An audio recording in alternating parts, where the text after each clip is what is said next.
Hello, everybody. This is Bugs here, and I wanted to talk about FusionFall because, like, literally, ever since FusionFall got taken down because one idiot didn't want a crafting system. I don't know your name, dude, because mostly anybody who talks like you has your name blacked out. But no, that what you did was a dick move, and I know that probably gives you great pleasure that you'll never have in life ever again. It just makes you happy that you took down something that meant so much to so many people. And that's all I'm gonna say about that. I think you're an asshole. But we are not here to talk about him. That's a video for another day when I can really organize my feelings a little bit more, a little bit clearer. So a lot of people, probably not a lot of people know about this, but I was planning to do like a Fusion Fall series within Fusion Fall, where we go to a 14-year-old number 71, which is my old like Kids Next Door character. He was originally going to be a Bugsy, but then I kind of decided to give him his own name, a new name that's different from all my Bugsy characters. Because when I really thought about it, a Chaos Lord being in the KND, a little Chaos Lordlet being in the KND would be kind of weird. But I feel like since Fuse is fucking attacking, the KND would kind of waive, kind of waive the fact that um, my number 71 is basically 14, and Kids Next Doors get decommissioned at their 13th birthday. But it was more of them actually just kind of letting him be that because they were like, oh shit, we gotta fight Lord Fuse. Dexter says he's coming, and we're gonna need everybody. So we're gonna recommission a lot of people. Yeah, I was really going to actually explain that. Like they were gonna get they recommission all the old operatives, so everybody's like has their all their KND training and stuff like that, and they're just wearing the KND 2x4 technology. But the one thing is they got more of an extra kick because Richie, which is number 70, Richie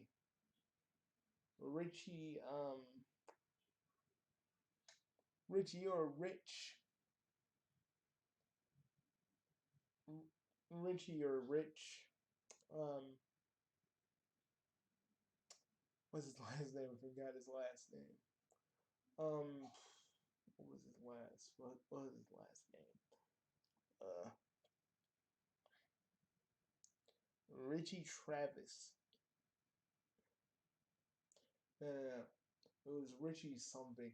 But we're just gonna call him Richie because I can't remember on the top of my head right now. So Richie.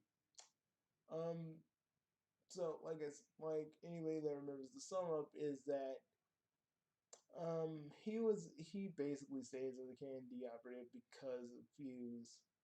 Secret to the other KND operatives because the Galactic Kids Next Door kind of didn't exist.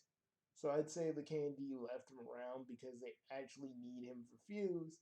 And I'd say he's gonna be the only operative that they keep around besides Chad and the various other people that they didn't decommission.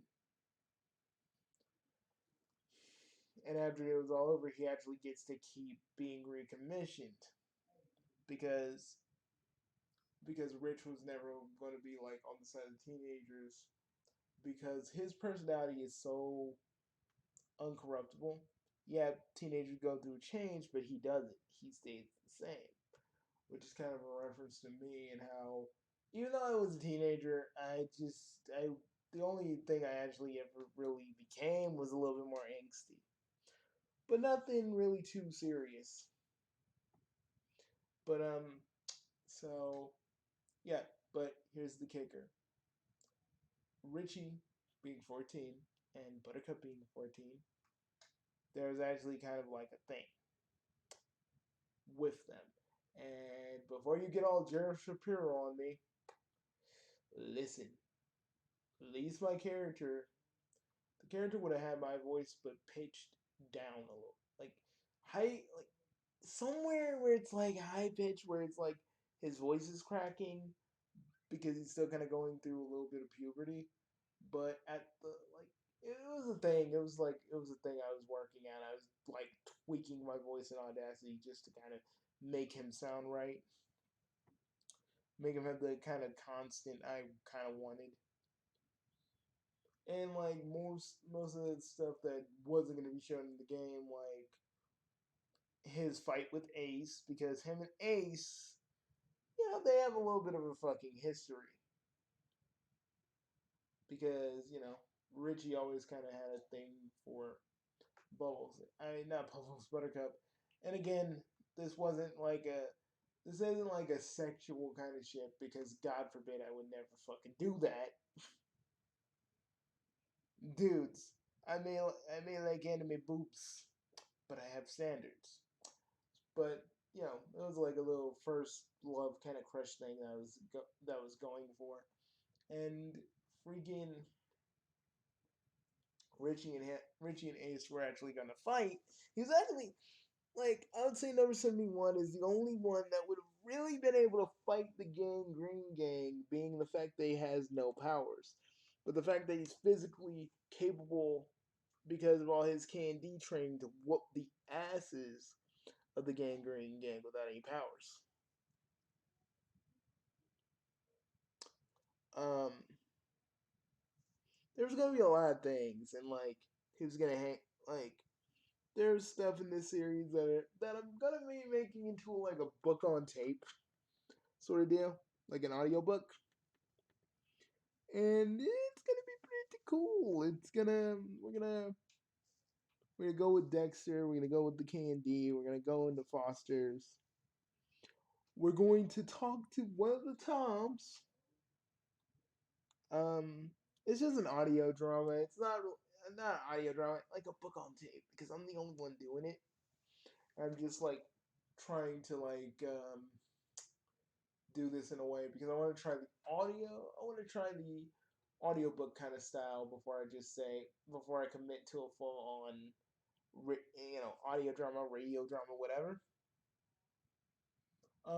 But yeah, like he literally fights Ace, and like the fact that Ace gets his ass whooped, Buttercup actually starts to remember who she is, because Ace is getting his ass whooped, like how she would whoop the ass of the Gang Green Gang.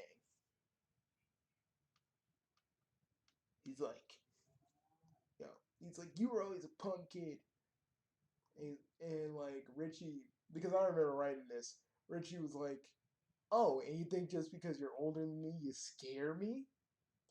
Ace, I I was the top. I'm the top operative of the K&D when I was still a kid. I could beat you in so many different ways.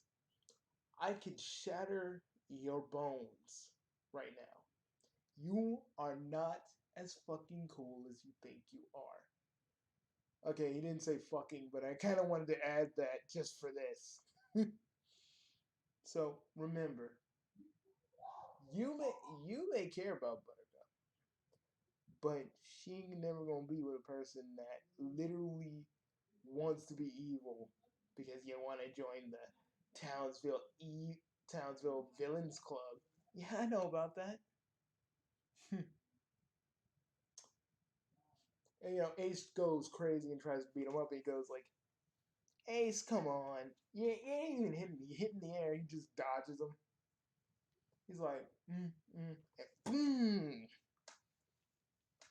He's like, remember that next time you want to not keep, you want to keep Buttercup away from her freaking family." And like Buttercup goes like, Rich, Rich. And he goes, yeah. You got your memory back, Buttercup?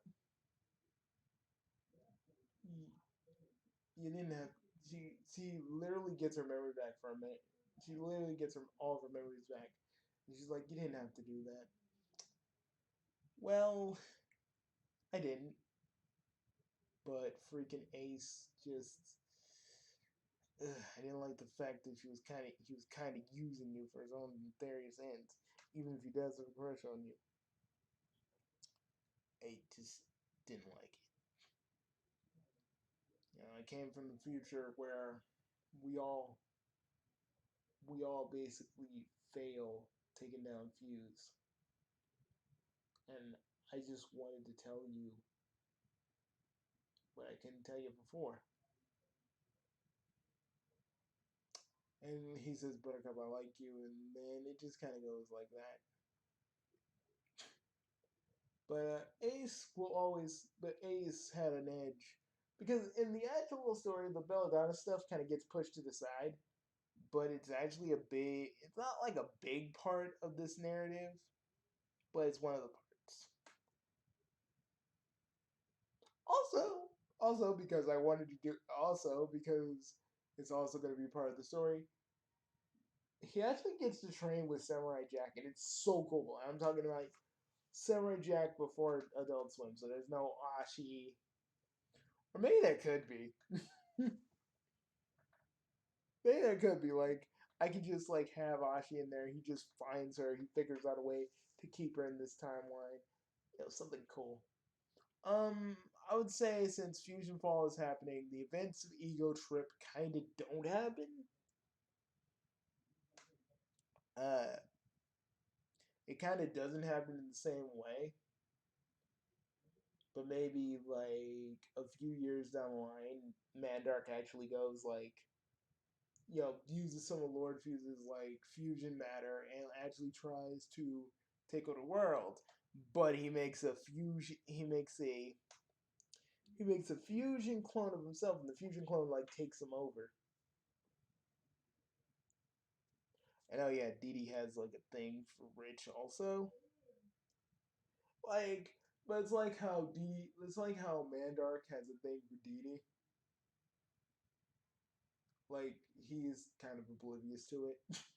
I know I said I would never do oblivious characters, but I feel like the setup for most of it is so funny. And like the jokes I make around that. And trust me, these are very clean jokes. I know that's weird for me after all the swears you've heard me say. But this one is some of this is like really funny. Like vintage me before I started cussing. Um so yeah, there's gonna be a lot of stuff in this. Um, Trust me, I'm not making it like some sort of Fusion Fall sort of line audio book. And trust me, I'm not getting paid for this whatsoever. Most of my fan related works are non-profit. I don't earn a dime from this. Even if I was able to monetize these kinds of videos, I would never do that. Because I feel like even though this dude took away Fusion Ball, I feel like some of us should try to make this. You know, some of us should try to do these projects, so at least Fusion Ball never becomes forgotten. Because like I don't care what this dude really why he did it. If he really did it for just the crafting and shit, I want to say this, man. You can take away Fusion Ball from all of us. You can make a whole bunch of burner accounts how we're this and that, but we all just love the same thing, and you did too at one point. But just because the devs didn't give you what you wanted, you just had to lash out and be this dude that had to gloat about it later, you know. And I don't wish death on you or anything because that's not me. What I do think is I hope you're happy because that like whatever kind of high or fulfillment you got out of that, you're missing one thing. Fusion Fall doesn't exist anymore. Sure, there are gonna be other things happening Fusion Fall related, fan games and whatnot, but they're not gonna be MMOs. But the thing about you is you just hate the devs because they didn't give you what you want like a kid. Like a little kid that didn't get what he wanted. So you just had to go tattle on Dad Cartoon Network to just make yourself feel better. And personally, I think that's the most childish thing you could have done. You destroyed something that meant so much to a lot of us, and just because you didn't get your way. And I don't care how you look at it, that makes you childish.